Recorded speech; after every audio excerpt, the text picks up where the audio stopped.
Fato em Foco, com o bispo diocesano de São José do Rio Preto, Dom Tomé. Bom, ontem nós perdemos o cardeal emérito da Arquidiocese de São Paulo, Dom Paulo Evaristo Arnes. A gente pode falar que esse combateu o bom combate, né, Dom Tomé? E como combateu o bom combate? Foi um grande homem, não só ao interno da igreja, mas para o Brasil, e eu diria até para o mundo. A sua significância ultrapassa as fronteiras da igreja e do país. Eu gostaria de abordar alguns elementos, eu diria 5 elementos que explicam a força e o poder humano e espiritual de Dom Paulo. Eu acho que neste momento da sua morte, em que o seu corpo ainda está sendo velado na Catedral em São Paulo, muitas pessoas se perguntam de onde ele tirava a força, de onde ele tirava o vigor para o seu trabalho pastoral. E tendo a oportunidade de ter convivido um pouco próximo a ele durante 8 anos, eu percebi 4 elementos que explicam, em tese, a sua força, o seu poder espiritual. Primeiro, Dom Paulo era um homem profundamente bíblico. Ele estudava, meditava diariamente a Sagrada Escritura. A palavra de Deus era, de fato, para ele um alimento. E depois que ele se tornou emérito e que ele retirou-se das atividades mais públicas, ele lia diariamente a palavra de Deus a partir do texto grego. E uma vez eu mesmo questionei do porquê isso. Ele dizia que era não só uma forma de ir às fontes, às origens, mas também de exercitar a memória para não perder a capacidade da reflexão. Então, primeiro, Dom Paulo, um homem que se alimentava da palavra de Deus. Segundo, Dom Paulo rauria suas forças da celebração diária da Eucaristia. Durante todos os seus anos de vida sacerdotal, que foram muitos, mais de 70, acho que 76 anos, durante os anos de bispo, 50 anos de episcopado, ele se alimentava diariamente da celebração da Eucaristia, do corpo e sangue de Jesus. E nos últimos anos, como emérito, no silêncio, no escondimento da capela, junto das irmãs que ajudavam a cuidar da sua saúde. Então, não só enquanto estava em plena atividade, mas agora também, já no ocaso da vida, a mesa do altar, o corpo e o sangue de Cristo, era a fonte da sua energia, fonte do seu poder espiritual. Terceiro elemento que preciso destacar, que Dom Paulo era um homem de caridade. Quantos gestos de caridade, grandes e pequenos, saíram das suas mãos, que brotavam do seu coração generoso. Eu acho que os bispos que trabalharam com Dom Paulo, os sacerdotes, os religiosos, as lideranças leigas, milhares dessas lideranças, elas poderiam dar inúmeros testemunhos de desapego caritativo de Dom Paulo em benefício das pessoas empobrecidas. Sem dúvida, por causa desta caridade, Dom Paulo ficará conhecido, entre tantas outras coisas, também como o bispo dos empobrecidos. Um quarto elemento, Dom Paulo tinha um sentimento de pertença à igreja muito forte. Dom Paulo nunca se voltou contra a igreja.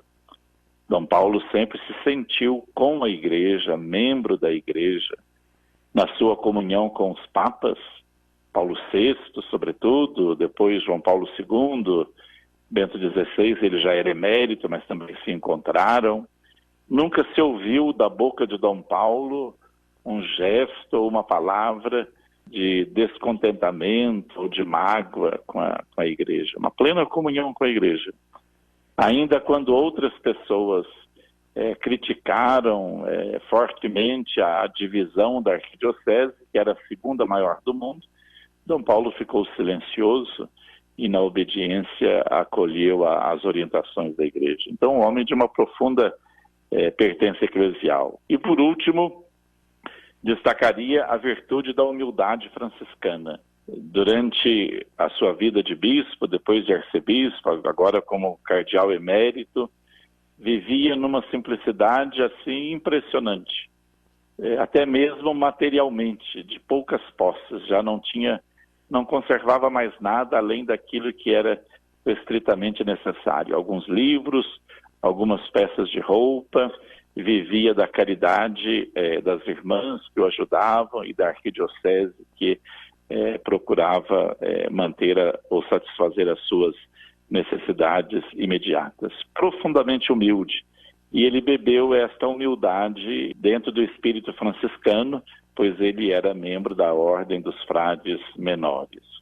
Então, neste dia em que nós nos preparamos para o funeral de Dom Paulo, que será amanhã, eu quis lembrar as razões possíveis que justificam de onde ele bebia forças para ser este gigante da igreja, este gigante do Brasil, cuja repercussão ultrapassou os limites do nosso próprio país. Pois é, Dom Tomé, eu tive a felicidade de entrevistar o Dom Paulo, isso há uns 10, 11 anos atrás, né? Depois ele ficou doente, mas eu tive essa oportunidade de entrevistá-lo. E o que me surpreendia é que tem toda essa história dele, toda essa força. Teve a gente, quando teve a morte do Vladimir Herzog, né? Na época a ditadura falava que ele havia se suicidado e, na verdade, morreu ali no DOI-CODE.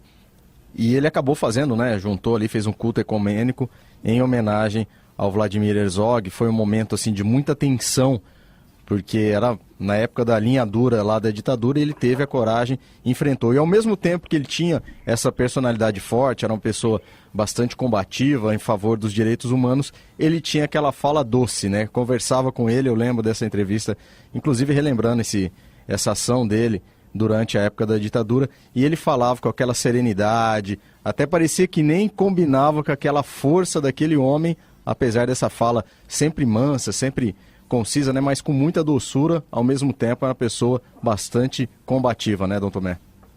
É verdade.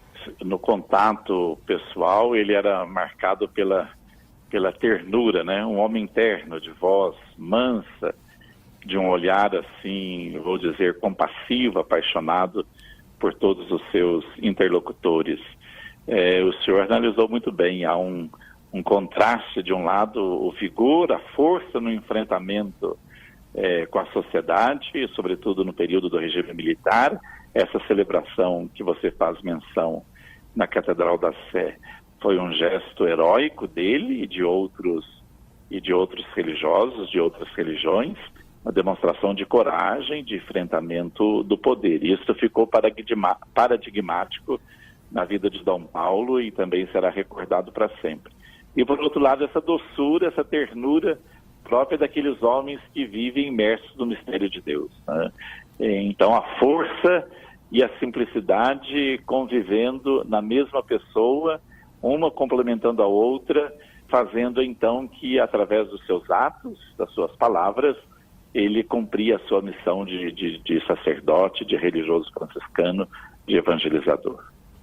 Tá certo, Dom Tomé. Antes só de finalizar, eu falei no comecinho aqui, antes de começar, falei do combativo. Ele combateu o bom combate, e até o Zé do Táxi aqui, nosso ouvinte, perguntou que não tinha entendido.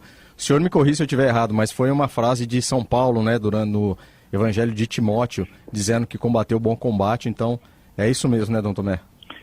Sim, é uma frase de São Paulo. São Paulo já estava na prisão, ele já percebia que estava chegando o momento da sua morte, ele sabia que seria uma morte dolorosa, o martírio, como de fato foi, ele teve a cabeça decepada, e ele então usou essa expressão: combati o bom combate, guardei a fé, e agora vou receber a coroa da glória. É o pensamento completo de São Paulo. A carta São Paulo Timóteo, né?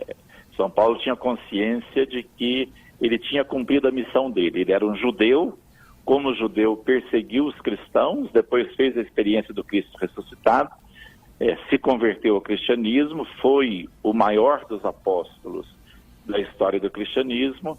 Ele tinha consciência que havia cumprido a missão dele, combatido o bom combate, é o sentido da palavra, e depois então estava pronto para a morte, para receber a coroa da glória.